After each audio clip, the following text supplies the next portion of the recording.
October 7th, 2018. What an long, unwelcome break that was. Last Monday, right before we did the webcast, Amber and I did some switching around in the house. We moved some tables around. I got my grandfather's table after years and years of wanting that. So that went our living room. Our living room table went downstairs. A couch had to be moved, and I pinched a nerve in my back. So I spent 3 days basically laid up on the bed. The next 2 days it poured rain. On Friday, the good folks from R&J Tire came and did all the service on the fear fishing truck. So we haven't been fishing, but we're back. My back is like 90%. I feel good. I'm not hobbling around anymore. Deer stands are in, but before we get to deer hunting, today I thought there's nothing better than fall muskie. So we're gonna go to the river. When Amber and I were out a couple weeks ago, saw a ton of muskie follow. 3 good ones actually follow to the boat, 1 out of my buzz bait. So got my Lexus, got my Daiwa muskie rods. We're on the road to see if we can't get a fall muskie. If we have time, maybe we'll hop in the tree stand tonight and see what happens out there.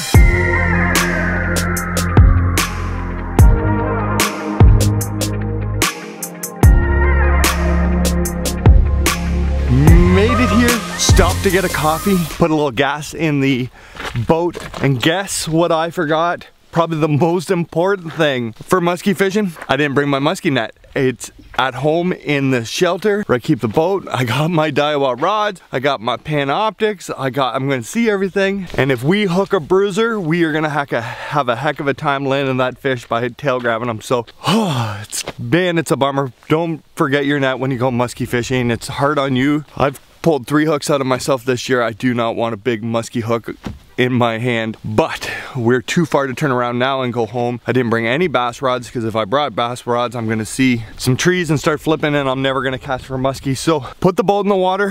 Hopefully we get a big one, and he plays nice and just lets me grab a hold of him and we get the hooks out of him, get him back. I'm just pumped to be fishing. The leaves are changing color. It is beautiful out here. So let's get this in the water. Hopefully we get a muskie.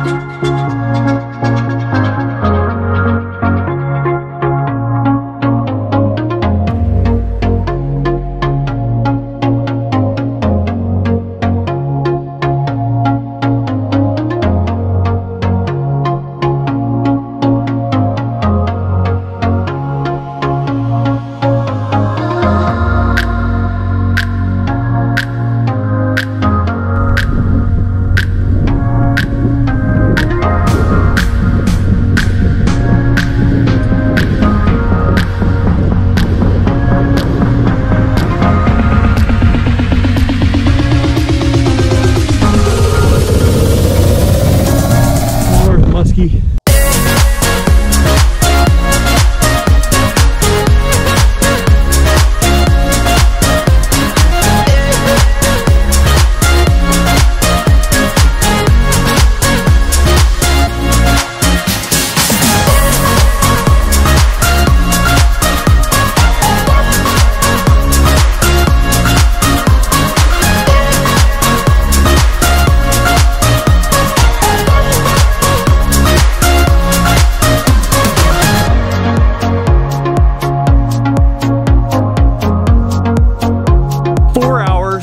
4.5 hours of casting for muskie. I seen one 30-inch muskie follow to the boat. He got right to the lure and he saw the boat and took off. But that's muskie fishing for you. I had a good time. It was great to get out and cast. I wasn't expecting it. I would have really had to luck into getting a giant in that short time period, but it was nice to get the boat out. You can see the leaves are changing color. It's a little depressing that like a month, less than a month, this has got to be put away for the year. Feels like summer flew by, but the good thing is deer season, bow hunting season, which means I get to do a ton of sitting in the tree for it. But I had a great question yesterday when I did my Instagram story about muskie combos. Big Coon 358 asked, basically a cost-friendly muskie setup. The rods and reels I'm using today, the Lexa 300, the Lexa 400, and we're using 2 of the Daiwa DXM, a 7.6 and a 7.9 muskie rods.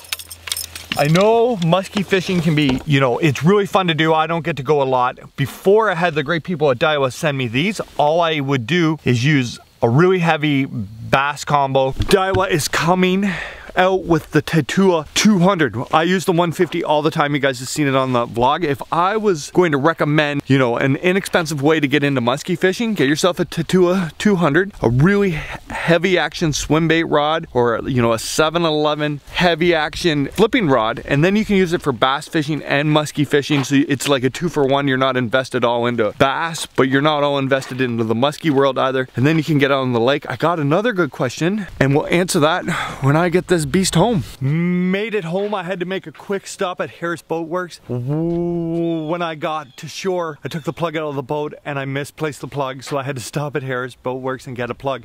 The other question I got last night that I really liked on the Instagram story was from, right there is the muskie net that I forgot. Ontario Pike Hunter asked why I've chosen to bass fish to be my main species. Well, when I was a teenager and I used to only river fish, I did a ton of river fishing. I really didn't like bass fishing. I really wasn't interested in bass fishing. I watched a little bit of bass fishing on TV, but you know, I wasn't into the whole bass boat deal. I became like 22, 23, and I started hanging out with guys who bass fished more, and it kind of just became addicting. It's kind of like deer hunting. Man, I didn't deer hunt until 3 years ago, and I just something about it really got me hooked. I love going bass fishing. I love flipping under docks and seeing great big largemouth come out and grab it and catching giant smallies. I think there's a competitive side too with the tournaments that I enjoy, but I love catching all fish. I love doing everything, but there's something just really special about bass fishing. I'm sure that, you know, guys who pike fish or guys who are hardcore muskie anglers or steelheaders, there's just something about it. I don't know what the answer is, but I really, really love bass fishing. Right now, I gotta go inside, have a 2-second shower, get off some of this scent, and Mark Hunter and I are headed to the wood to set his bait up, and I think we're gonna sit tonight and hopefully we see some deer. Made it into the woods. Mr. Mark Hunter is coming right now. I got his tree stand on my back. We are looking for a new area for Mark to set up. He had a trail cam out for 2 weeks and never saw a single deer, so we're just looking for something different. Here he comes now. He's got climbing sticks and a bag of bait. You got your trail cams? Yep. Attaboy. Are you pumped? Changing her up, eh? Yeah, try another area. It's hard enough when somebody's not trying to sabotage us. Yeah, we've had problems with the public landowner. So we're moving.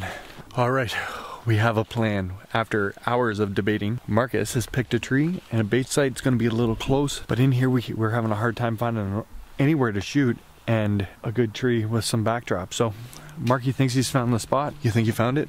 I hope so, buddy. You like this area? I'm still new at this, right? So I don't know. Yeah, no, I don't know very. I didn't find it, or I guess we have the bucks will tell. We have 3 trails leading into this area, yes. So it's kind of like a little funnel with valleys and hills behind us. So we'll see what happens. There's definitely signs. There's definitely signs. Let's do it. Let's get her set up.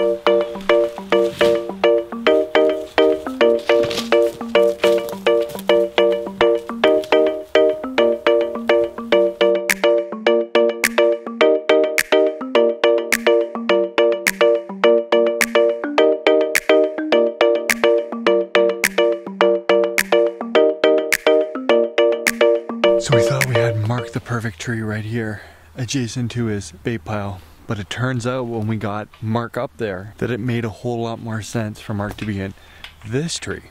So now Mark has put that tree stand up twice today with him in it. How you doing up there, buddy? Struggling. Struggling? Putting tree stands up isn't the easiest thing in the world. But I think Mark's got a smasher area. Bait pile's out for Marky. Trail cam is up. Dude, excited? All right. Oh yeah, it looks good, man. I got trails going everywhere.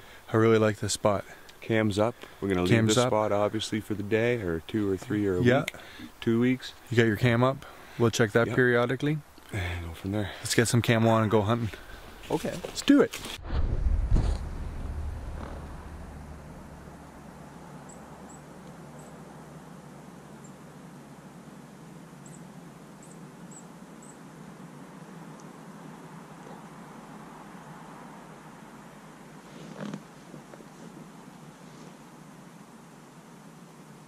Fresh home from out of the tree stand. I haven't even had a chance to get my war paint off yet. Tough day, not a lot of success. No muskies. I did see one 30 inches or so fall to the boat on like my 15th or 16th cast. So man, no deers, but it was nice to get out fall fishing for muskie, casting. Felt good to finally get back fishing after more than a week off. All the bait is out, all the cameras are out, all the tree stands are up in the woods. Now all we got to do is wait for some whitetail to show up. We start patterning some does, and we'll have buck action during the rut. It was really nice to just get out. I'm not gonna lie, I had a great time all day. It was good to see Marcus.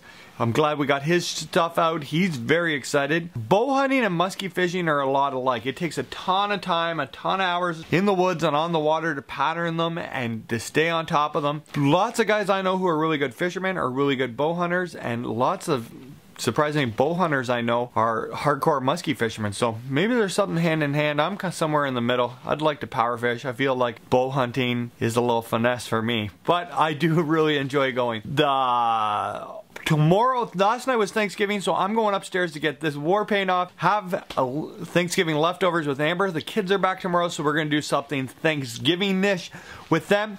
Happy Thanksgiving to all of you at home. Remember, follow on Fear Fishing on Instagram, Facebook, YouTube, the whole 9 yards. Subscribe, hit that like button, the bell. Amber always gives me trouble because I don't say that at the end of the videos. But I'm going upstairs to have some fun. Follow along. There's still lots of time left. Got that 6-pound largemouth. Now we got to figure out a plan to catch that 6-pound smallmouth. We'll see you soon.